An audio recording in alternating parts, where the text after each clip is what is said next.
Caged Bird by Angelou.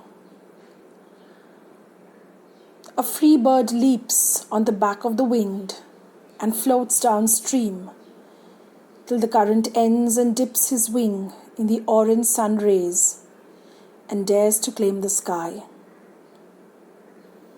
But a bird that stalks down his narrow cage can seldom see through his bars of rage.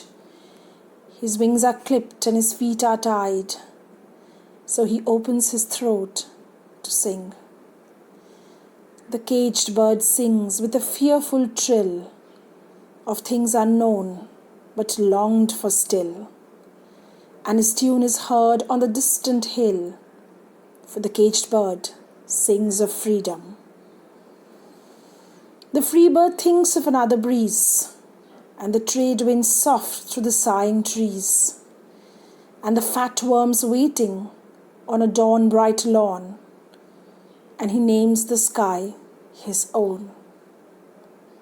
But a caged bird stands on the grave of dreams. His shadow shouts on a nightmare scream.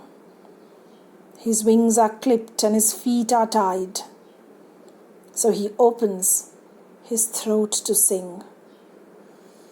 The caged bird sings with a fearful trill of things unknown but longed for still, and his tune is heard on the distant hill, for the caged bird sings of freedom.